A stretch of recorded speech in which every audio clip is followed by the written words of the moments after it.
Во студиото на Здраво Македонија, подива часот се дружиме со Наташа Бубалова Ангелеска, конфекцијски инженер, технолог, која ќе ни раскаже како е да се биде онколошки пациент кај нас. Вера Николиќ, социјален работник, и акторот Бранко Атанасов. Останете со нас до 11 часот. 9 часот и 9 минути, по кратката пауза се враќаме повторно во студиото. Можам да кажам за нас умилениот дел кога ни пристигнуваат нашите денешни гости. Верувам дека ќе го задржиме вашето внимание со сите оние разговори кои што ќе ги направиме во продолжение. Ќе бидат навистина малку, можеби посериозни, но доста корисни за вас. Домаќини во ова понеделничко издание на Здраво Македонија сме јас и Роберт официјално пред камерите и пред гледачите. Добро утро и се надам ќе имаме убави разговори со гостите. Апсолутно. Слушнаме кои ќе имаат гости, ќе имаме одлични коментари, разговори, приватни приказни кои што ќе ги споделиме дел од приватниот живот, дел од работата, бидејќи професијата ви е таква, така да препоракате да останете со нас и во продолжение. Така е, да ги представиме уште еднаш нашите гости, да им посакаме топло добрите ден на Наташа Бубалова Ангелеска, која што веднаш до мене. Добро утро и добре ни дојдовте. Добро утро, добро најдов. На средина на ова женско друштво ни е Бранко Атанасов. Добро утро и за тебе. Добро на ти, утро. може, нели? Секако, секако. Ние се познаваме, се гледаме нисходниците на Канал 5 редовно, така што веќе те чувствувам за близок. Да, секако. И веднаш до тебе ни е Вера Николиќ. Добро утро и за вас и добре ни дојдовте. Добро утро, поздрав до вашите гледачи на вашата емисија и вдека до вас во студиото. Најпрво сакам да ве прашам како сте. Дали сте добри? Наташа? Одлично. Драго ми е. Да, одлично, секогаш.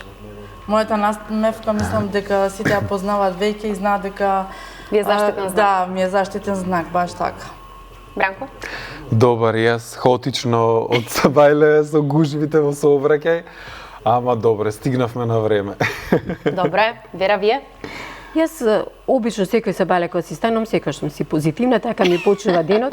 Драго ми. Секој си викам, денес ми е најсреќен ден. Не е битно што како ќе ми тече денот, важно мене ми е најсреќен од Сабајле. Така да окей, супер се. Многу ми е драго, Супер се особено чувствувам. затоа што речиси сите утрови почнуваат со Здраво Македонија, тоа ми го кажавте зад камерите, обожавате нашата емисија и драго ми е што конечно сте ни гостинка. Ќе зборуваме на Фала многу. Фала Ќе многу. зборуваме на доста сериозни теми со вас за Да. семејното насилство, да видиме како е од таа страна и каде има пропусти во системот. Но најпрво ќе започнеме со Наташа. Така. Вие во последно време се почесто се појавувате во јавноста и зборувате за вашата здравствена состојба, ќе кажам, но ајде за нашите гледачи да почнеме од почеток. Како дознавте дека сте онколошки пациент и како ја примивте вест? Случајно дознав, со тоа што претходно си направив редовна контрола, затоа што некако беше период на корона и мислев дека треба да се имав над веќе околу над 40 години, реков ајде да направам ехо на дојка. Но за жал докторка кој што најверојатно ми го направи тоа ехо не знаеше да го прочита, за да после неколку месеци ја дознам дека имам канцер на дојка. Си го открив сама, благодарение на мојата работа, односно по професија сум технолог, конфекцијски инженер, кој што веќе 15 години имам собствено модно ателје и седејќи на машината го допрев топчето. Тука пак се занемари, пак таа корона некако не ги помести тие некои граници и ми рекоа не се секира, воспаление, ми дадоа антибиотик, тоа антибиотик го повлече на ново тоа топче, за да веќе 2021 во ноември да почнам походниците на онкологија, радиологија и сето тоа што е торакална хирургија. Искрено како го доживеав? Го доживеав нестресно, за моја среќа. Го доживеав како еве Господ ми дава втора шанса, затоа што ако гледаме како се одвиваат работите, дека луѓе преку ноќ го губат животот, јас сватив дека ова ми е втората шанса и дека имам начин да се борам. Со терапиите кои што јас ќе ги примам и тоа што треба јас да го поминам, значи мене ми се дава шанса да живеам и јас живеам. И тоа со полни гради живеам во овие 4 години уназад, да. Секоја чест, многу, не знам буквално Роберт што да кажам, како да го искоментирам сето ова, но еве кои се најголемите предизвици кои што ги имаат онколошките пациенти? Најголемите предизвици се немањето доволно термини. За жал, медицински персонал доктори кои што нели ќе може да ги прочитат тие резултати. Мислам дека тука се најголемите предизвици кои што ги имаме. Втората работа со која што повеќето онколошки пациенти се соочуваат е тоа што ние се уште се криеме позади болеста која што имаме. Јас после мојата дијагноза имав доста пријателки кои што го поминаа истото, го имате коментарот: леле те молам само никој да не дознае. Не можам тој момент да го сватам се уште, ние сме не знам. Одам доста и по конференции благодарение на Сдруженијето Хемонко, кај што јас сум член. Еве 2 години подред сум во Босна. Тие се многу погласни и многу по јавно тоа го покажуваат. Кај нас може би сакаат да побегнат од моментот на сожалување? Па не знам дали е сожалување. Не знам, од другите луѓе се разбира. Не е полово заразна болест. Да. Баш напротив, јас според мене, ако јас сум човек кој што тоа многу јавно го кажуваше, мојата професија и населбата од која што јас доаѓам, еве ќе ги поздравам сите мои Дрчевчани и општина Кисела Вода, ме знаат заради професијата и беше некако многу значи тој момент беше некако многу ајде кажам глупав за јас да се скријам позади сето тоа кога многу луѓе ме знаат. Ја не ставив перика, ја јавно до ден денес и тогаш зборев и искрено ви кажам со тоа што јас зборам се буди свеста кај многу жени. Да. Ја некојаш во неделата имам 15 жени кои што јас лично не ги познавам. Кои што ви раскажуваат приказни. Не, туку бараат поддршка и како како да го надминат моментот операција, хемотерапија и се останат. Да, кои се најчестите прашањата од нив? Како да поминат низ целиот процес? Низ целиот процес. Тие се прашањата. Наташа, ќе зборуваме уште за оваа тема, ќе продолжам со Вира, а потоа ќе направиме малку баланс со Пранко. Кои се најчестите знаци дека едно семејство премирува од функционално во дисфункционално? Па, пред да ги кажам кои се знаците, прво да кажам што значи тоа функционално семејство. Така, може. Функционално, и то пак ќе го кажам под знак на водници, функционално, затоа што некој може да делува како функционално во позадина, меѓу 4 ѕида да биде и текако дисфункционално. Значи, едно функционално семејство, функциите уствари на семејството се пред се биолошката, екзистенцијална, социјална, образовна, културна, каде што сите членови на еден нормален социјално прифатлив начин си ги задоволуваат сите своји потреби, зависно од возраста, пола што е. Сега, кога збориме за функционално семејство, тоа е обично семејство каде што имаме отворена комуникација, јасна комуникација, имаме јасна поделба на обврските одговорностите на сите членови од семејството, имаме конструктивно решавање на проблемите, значи секој семејство се соочува со одредени развојни кризи, животни кризи од икс причини. Меѓутоа, кај функционалното семејство имаме отворен разговор, имаме конструктивно решавање на проблемите, имаме меѓусебна почит, меѓусебна поддршка на членовите, и тоа е тоа што го одликува функционалното семејство. Од икс причини некој семејство може да стане дисфункционално. Тоа може да биде одеднаш некој да остане без работа, па тоа е лоша материјална состојба, се менува материјалната состојба на семејството. Потоа може да биде некој здравствен проблем во семејството, изненаден, може некоја сообраќајна несреќа да биде. Може во семејството од икс причини да се јави некоја зависност, да кажем, од алкохолизам или од наркоманија. Значи, многу причини има што може да биде тоа семејство дисфункционално, меѓутоа дисфункционално може да биде времено. Ќе си ја надмине кризата и повторно си станува функционално. Меѓутоа имаме ние и семејства кои што се генерацијски дисфункционални. Тие семејства со генерации се соочуваат со тешка материјална состојба, со необезбедено стамбено живење или многу лоши услови на живење имаат, со здравствени проблеми. Тамо веќе имаме нарушени односи, лоша комуникација, често пати имаме проблемите со кои се соочуваат ги разрешуваат на насилен начин, многу често имаме психичко и физичко насилство баш во тие семејства. Таму немате ни поддршка, децата ви се многу таму занемарени и образовно и социјално на било кој начин и емоционално било како се занемарени, често пати се изложени на физичко и психичко насилство, така да тоа се дисфункционални семејства.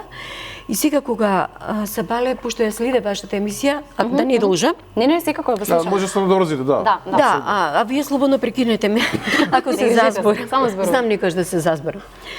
Знаете што, со оглед на тоа дека јас 94-та се вработи во центарот, една година како волонтер, потоа како редовно 95-та се вработи Центарот за социјална работа. Центарот за социјална работа на град Скопје. Да. За да знаат гледачите за тоа. Да знаат, да. центарот ќе си го кажам. Значи, првите 10 години работев како економист во сметководство. Меѓутоа, баш се погоди тој период на транзиција, каде што почна да пропаѓаат големите фабрики, големите системи, ОХИС, МЗТ, Железара, Алумин на 11 октомври, кој веќе беа Центрославија, што беа овие што се занимава со продажба на производи, и одеднаш една маса од народ остана без работа. Остана без работа. Значи, од едни семејства кои што си имале нормални приходи, нормален живот, се им било окей во животот средено, одеднашка се наоѓаат без приходи. Најтешко беше во оние семејства каде што имавме ние и сопружниците, двајца работеа во иста фирма. И одеднашка остануваа без работа и одеднашка они се соочуваат. Немаат пари, децата си ги имаат своите потреби, семејството си ги има своите потреби. И еве еден класичен пример како на семејство, она цеце што ме прашавте, како од функционално станува дисфункционално. И сега во тие семејства се јавува тие, ќе речеме, материјалната необезбеденост. Се соочувавме со еден проблем да тие луѓе се срамеа да дојдат. Знаете колку им беше срам на одредени, особено тие што работеле во добри фирми, на добри некои позиции и места, им беше срам да дојдат да побараат социјална помош. Секој се мислел дека некои луѓе што се навистина загрозени треба да побараат таа социјална помош. Тоа е еден аспект за дисфункционалност. Ке речем материјалната необезбеденост. После тоа, кога почна да работам семејното насилство или во другиот оддел, после неколку години, која како жртва ќе ми доаѓаше, нели, на разговор се, вие нормално прашувате како зимате анамнеза, кој работи, што работи, каква е состојбата во семејството, и вика, па маш ме не работи, пие. Викам, и обично, кога почна да пие, кога остана без работа. Не можам да опишам колку е тоа расширена појава кај нас во Македонија. Да тие луѓе, таа маса од луѓе, имате луѓе што и не се снајдоа во тој период на таа транзиција. Помладите, ајде, или тие што има некој занет, ќе се снајдат. Ке може занет, друго нешто, луѓето почна да продаваат по пазар, некако обезбедува екзистенција. Меѓутоа имате луѓе што не се ни толку снаодливи, и луѓе што беа во поодминати години. Неколку години пред пензија што беа. Неколку години пред пензија. Па не може они туку така да го променат сега својот начин на живот и да почнат сега одново, наново да го почнат. И навистина тоа што му го зачести тоа алкохолизамот, остануваат без работа, жена му може би дома оди на работа, имав една колешка, викаше, абе леле, кој искачам се бале на улица, вика, сите мажи, вика, тука, седнале, вика, у двор, си пијат ракиичка, си пијат салатичка и дискутираат, нели, што е како е. Вика, сакам да кажам дека тоа постепено одеше. Меѓутоа тоа си повлече многу други работи. Многу други работи. Алкохолизамот повлекува други работи. Повлекува нарушени односи, повлекува семејно насилство. И тој не можејќи да се справи со целиот тој стрес, одеднаш кога ти се менува животот преку ноќ, тој свој стрес или неможноста да се справи со одредени проблеми. Да, но има ли крај на таа состојба? Веројатно некој период тоа, ајде да кажем, разбирливо, но потоа? Да, има крај на состојба доколку постат капацитети во семејството. Јас пак кажувам дека кај што имаме ние семејство што пред тоа било функционално и што знае да препозна таа состојба, и баш ако имаме ние во поширокото семејство, значи нивни родители, пријатели, браќа, сестри што веќе имаат, ако им дадат поддршка и материјална и психичка, било каква поддршка, тоа семејството како може да се извлече од таа ситуација. И ќе спомнам една, уште ова само. Не, слободно. Да, ќе спомнам една ситуација дека тие деца генерација, особено тие што беа средно училиште, кога нивните родители останаа без работа, тие деца се едноставно повеќето баш одговорни. Успеа да завршат школа, да завршат факултет, што полесно да им олеснат на своите родители да се справат со таа криза, така да и како има излез има. И се зависи, значи и поддршка нормално од системот да имате, поддршка од системот. Мојата генерација средношколци во 90-тите кои што се соочија со тоа. Да, па може, Роберт, ја не знам вие што сте поминале, меѓутоа добар дел од вашите можеби пријатели, другари го поминале. За среќа јас не, ама сакам да кажам вашата околина, да, апсолутно, да, како за жал. Да, Бранко, да продолжиме со тебе. Ти си млад актер со веќе богато искуство зад себе. Пред да те прашам што правиш во Канал 5, сакам да спомнеме за нешто ново кое што ти се случува. Тоа е претставувањето на новиот театар Арториум. Кажи ни малку повеќе. Да.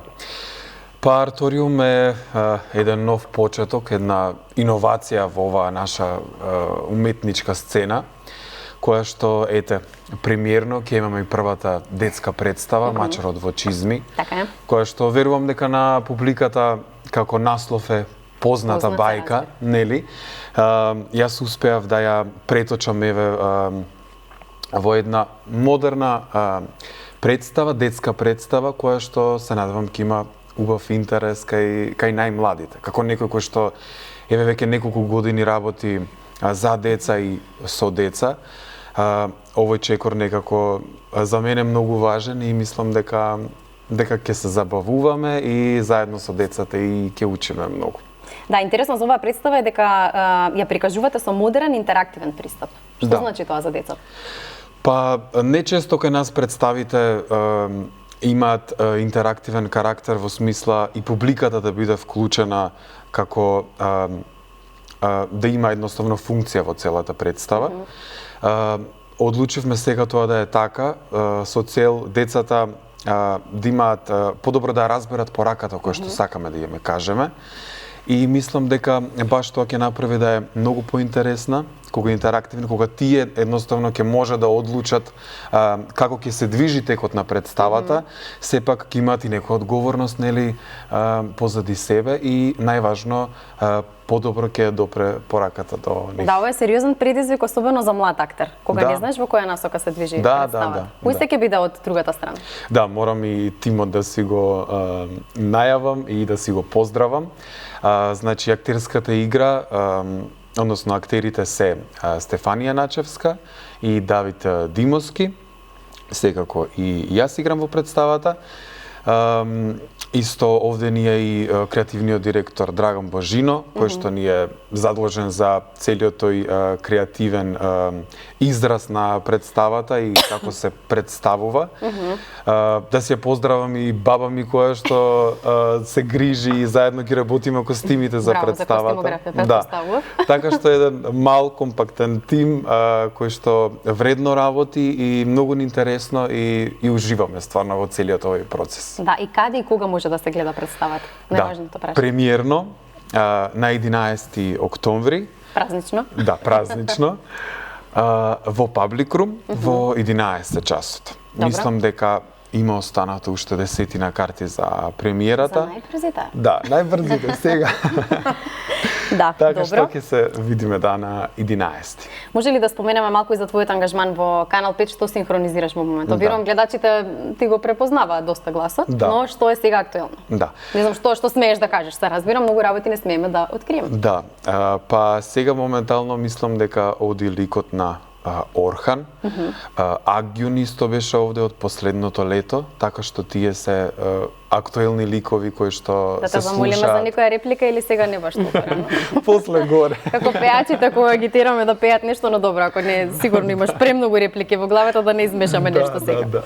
Наташа, ќе продолжиме со вас, односно Роберт, да не сакаш да се вклучиш.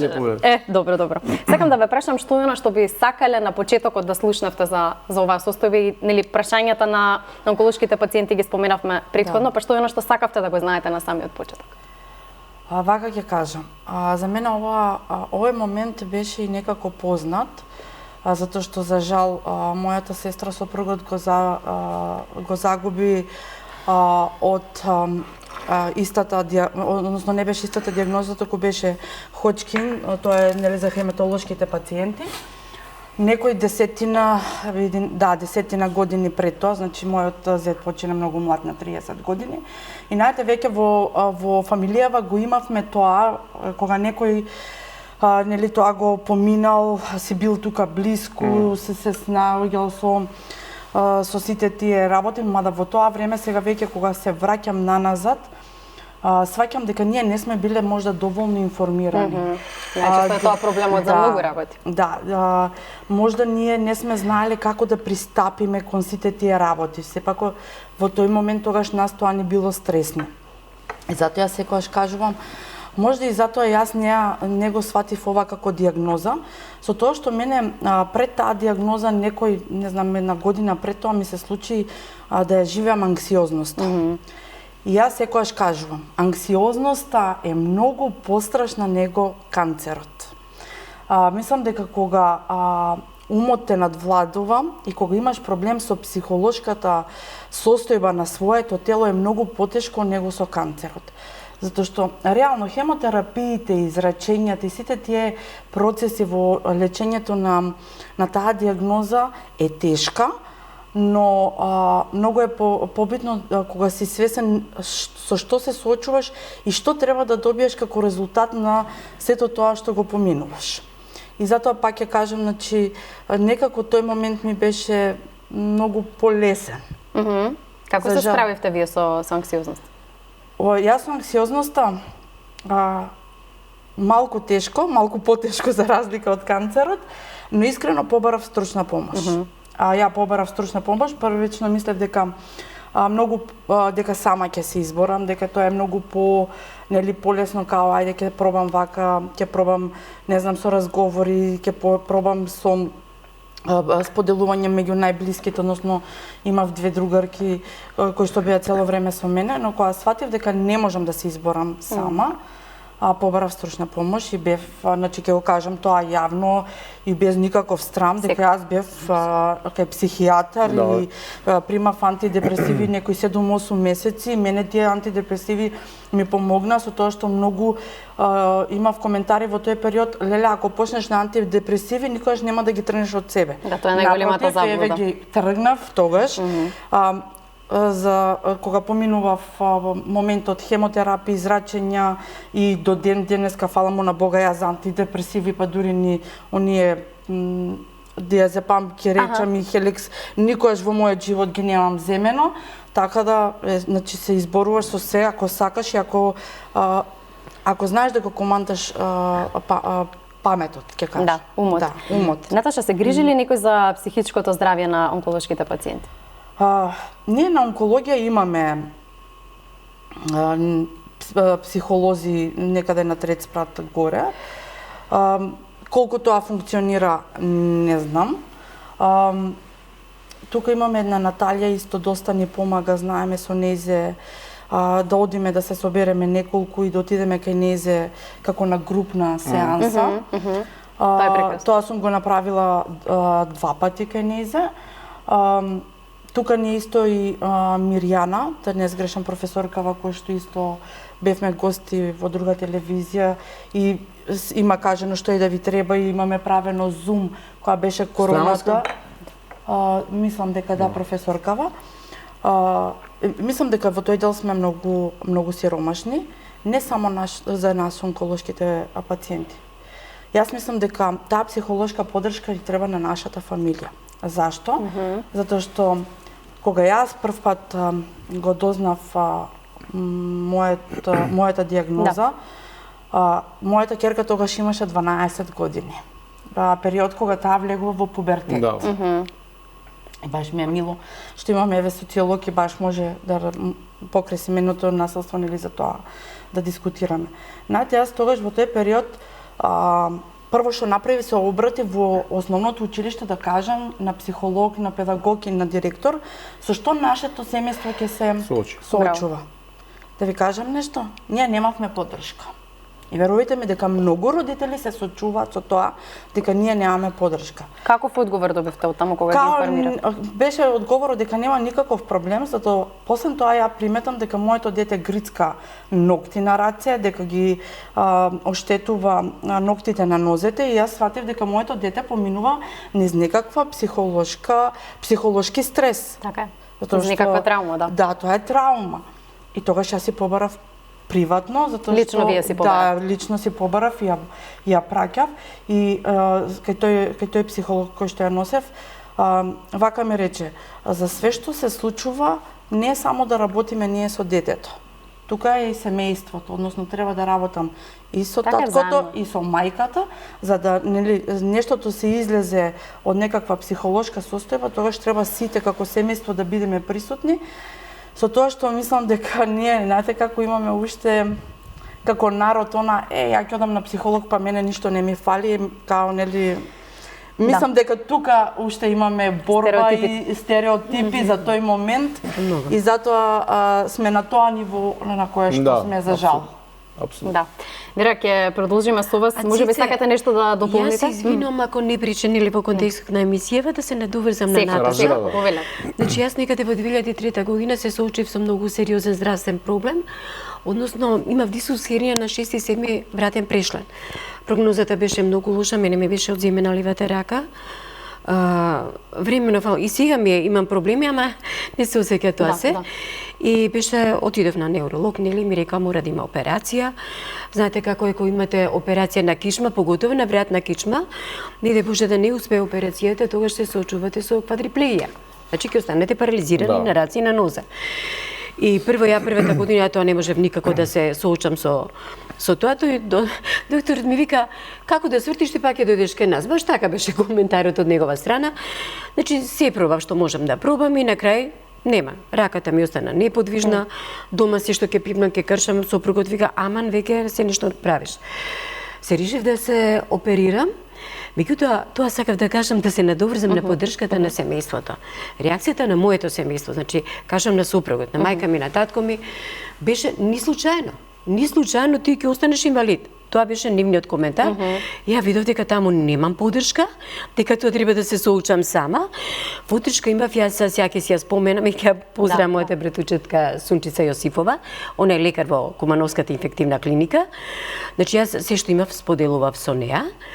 Баш кај друго едно, кога зборуваме Роберт за системот, тогаш во болницата немаше луѓе доволно сестри. Се јас се одлучив за операцијата кај доктор Тодоров и немаше доволно персонал и го прашав докторе дали може братучетка ми пошто лекар да биде присутна бар првиот ден после операцијата, вика нема проблем и така немаме персонал. Сакам да кажам и неа падна тешката задача да после тоа на моите родители им соопшти дека сум се оперирала. Јас отидов еден ден пред операцијата пошто беше на 2 дена закажана. Мамо ти треба ли нешто дома? Јас дома ќе чистам 3 дена, ќе ми нема кај тебе. Треба ли нешто ти помогнам? Не, сиди си дома, чисти си ти. И така отидов, се оперирав и тек после тоа мислам, они дознаат дека сум оперирана, меѓутоа тоа сакав да кажам, многу е битна поддршката. Јас тогаш верувате не сакав ни да споделувам со никого, ни за нешто друго, меѓутоа не сакав да слушам негативни коментари. Ќе останеш инвалид. Не сакам. Зашто јас си зацртав и знаете тогаш проработува она кај вас на човечкото или онако викаме Боже помогни ми. Тогаш проработува, верувајте дека така, јас само се му оставив на Бога, викам Боже помогни ми да сето тоа се заврши. Меѓутоа децата исто помина еден стресен период затоа што Кики беше некаде околу 12 години, колку вашата кирка, а Сандра беше 4 години помала, значи тоа е стварно тежок и стресен период. Мали и Кристина вика ми дава едно, како ангелче од гипс, ми дава, мамо, ова е Джоана, вика, она Джоана ја викаше, Джоана тебе ќе те чува, ама лицката така се е некако скептична. И вика, а мама, ако не ти успее операцијата, што ќе ти биде? Би сине ќе ми успее операцијата, ама мама, ако не ти успее. И готово. Сакам да кажам дека стварно поминуваат низ тежок период. Тоа сакам. Да, ви благодарам што се надоврзавте, Нина е одлично. Сакам да се навратиме малку на семејното насилство и сакам да прашам од ваше искуство колку центрите за социјална работа имаат навистина соодветни ресурси за соодветно да одговорат на сите пријави за семејно насилство. Колку имаат соодветни ресурси. Видите, вака ја можам да направам една паралела, една споредба со оглед дека кога го заврши вториот факултет на Институтот за социјална работа, социјална политика, јас законот за семејно насилство беше во склоп на законот за брак и семејство и тогаш беше како една глава беше оделена во законот за брак и семејство, после се донесе оној поединечен закон во 2014 година. Јас бев од март месец 2005 бев вклучена во тоа. Значи ние немавме никакво искуство, никаква пракса немаше. Луѓето не знаеа дека што треба да прават, како да прават. Не луѓето, институциите не знаат што да прават, затоа што тоа се донесе законот, центарот, имате вие законски обврски, а немате пракса, немате од колку да учите, немате со колку да се консултирате. Полицијата исто, не беше во законот за полиција.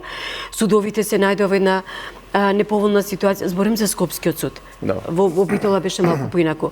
Една година немаше ни една мерка донесена. Немаме законска обврска во тешки случаи да донесеме предлог мерки. Судот уште не беше одлучен кој сектор во судот треба да го работи. Тоа беше тогаш. И после тоа се донесоа сите, нели, закон за семено насилство, првиот протокол се донесе 2010 година. Сите законски прописи и во делот на образованието, делот на полицијата, значи тоа се изрегулира. И сега скоро кога бев во тоа прилогот ваш краткиот тој што беше во Ѓурче во паркот, при тоа една година при тоа драги Змјанец од Меѓаши ми прати, вика, Верче, еве да те подсетам, вика, на една емисија што сме учествувале негде, мислам 2009 година, беше за сексуално злоставување на деца. Тоаш беа гости во насител емисијата кај Драган Антоновски, не знам како му се викаше емисијата. Беше Новотни психијатар. Беше драги од ова и јас бев од центарот, представник од центарот, со оглед дека тогаш имавме неколку последователни случаи на сексуално злоставување, два од тие беа мои, и директорот тогаш ми рече, ќе одиш да учествуваш на емисијата. Океј, баш, ама ја вика, може ќе кажам нешто што не треба, кажи слободно, имаш поддршка. И тогаш гледам дека јас во таа емисија си ја погледнав, гледам дека и тогаш кога сум проговорила за ресурсите, капацитетите на Центарот за социјални работи, дека никаква промена нема, се до овој период денеска. Тоа е периодот, Тоа е да кажам, 20 години. Да. Ние кога почнеме, мрднати. да, не сме мрднати. Значи ние кога почнеме во тој ново формиран одел, јас кога почнав беше шефицата и уште 4 колеги. Ние со 5 души почнавме. Со 5 души. Замислете, вие работите град Скопје, колку има град Скопје? 700.000 сигурно има. Има. Има, колку и да има. Замислете 5 души тоа да го работат толку сериозна проблематика. Баш во нашиот одел имавме деца на улица, бездомници, зависници. И сега и сапете како е. Ја тоа сум го кажала на таа емисија, после тоа се пролонгираше тоа со години. Значи многу мали ресурси има, многу мал капацитет. И сега Нямаме се не знам. кадри или Не, мислам дека некој не препознава. Некој од зборам од толку гласно структурите, зборување на оваа тема. од структурите на власта на вистина нема сериозен пристап кон тоа. Кон тој дел, колку луѓе треба да работат на семејното насилство. Јас сега не знам колку мои колеги работат ова, меѓутоа јас кога отидов во пенсија, пред тоа бев нешто советувалиште, ние бевме десетина. Најдобрата варијанта не била зависно кој директор каков имал сенс за тоа, 14 луѓе. И 14 се премалку. малку? Ма премалку е, Роберт. Премалку затоа што вие имате законска обврска тимски да работите. Значи, педагог, психолог, социјален работник и правник. Ајде педагог кога немаме деца, нели може и без педагог. Да. Вие имате четворица што вие сте должни да постапите во тој случај. И сега имате, во наше време имаше 300-350 просечно годишно, сега мислам дека преку 500 сигурно има.